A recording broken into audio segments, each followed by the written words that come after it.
नमस्कार, आप देख रहे हैं N24 न्यूज गुजरात। सूरत शहर की यूनिवर्सिटी में विद्यार्थिनी के पास माफी मंगवाकर रैगिंग किया होने का आक्षेप। 5 दिन पहले की घटना, पीड़िता ने लिखित में शिकायत की।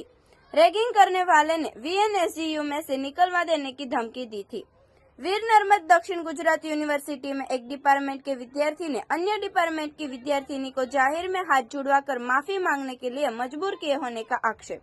विद्यार्थिनी ने आक्षेप किया है कि विद्यार्थी ने उसके घर में घुसकर मारने की धमकी भी दी थी। शिकायत के आधार पर जांच शुरू। यूनिवर्सिटी जांच के आदेश दिए। जांच के बाद कार्रवाई की जाएगी। सर, एक રેગિંગની ઘટના સામે આવી છે, શું છે? વિદ્યાર્થીની મૌખિક રજૂઆત મળી હતી, લેખિત રજૂઆત હજી સુધી પહોંચી નથી, પરંતુ માહિતી મળી છે કે ઇન્વોલ્વ કરાવેલી છે। હવે એમાં વિદ્યાર્થીને જે કંઈ દબાણ કરવામાં આવે છે એ પ્રકારની એમની રજૂઆત તો હતી અને એના ઉપર યુનિવર્સિટીના ધારાધોરણો મુજબ જે કંઈ યુજીસીના પ્રિસ્ક્રાઇબ નોર્મ્સ છે એ મુજબ ચોક્કસ કાર્યવાહી કરવામાં આવશે। સર, કઈ રીતે દબાણ કરવામાં આવતું હતું? હજી લેખિત રજૂઆત મેં જોઈ નથી એટલે નહીં કહી શકું, પરંતુ મૌખિક વાતચીતનો સૂર એનો હતો કે દબાણ કરવામાં આવે છે એવી વાતચીત છે અને યુનિવર્સિટીના જે કંઈ ધારાધોરણો છે, યુજીસીના નોર્મ્સ છે એ મુજબ એને સેલમાં રિફર કરીને એના ઉપરના જે પ્રિસ્ક્રાઇબ નોર્મ્સ છે એ મુજબ ચોક્કસ કાર્યવાહી કરવામાં આવશે। સર, કડક કાયદાના અભાવે ક્યાંક ને ક્યાંક વિદ્યાર્થીઓમાં ડર નથી રહ્યો।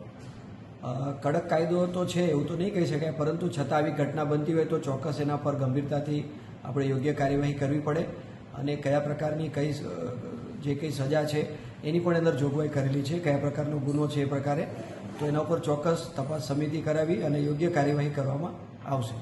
કઈ રીતે તપાસ કરવામાં આવશે આખી ઘટનાની?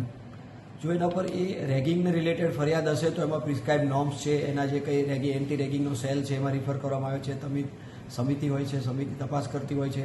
તપાસના અંતે એના ચોક્કસ બધા ધારાધોરણો છે એ મુજબ નિયમ અનુસારની કાર્યવાહી ચોક્કસ કરવામાં આવશે આ બાબતે। देखते रहिए N24 न्यूज गुजरात। सिर्फ हम तक ही नहीं, सब तक।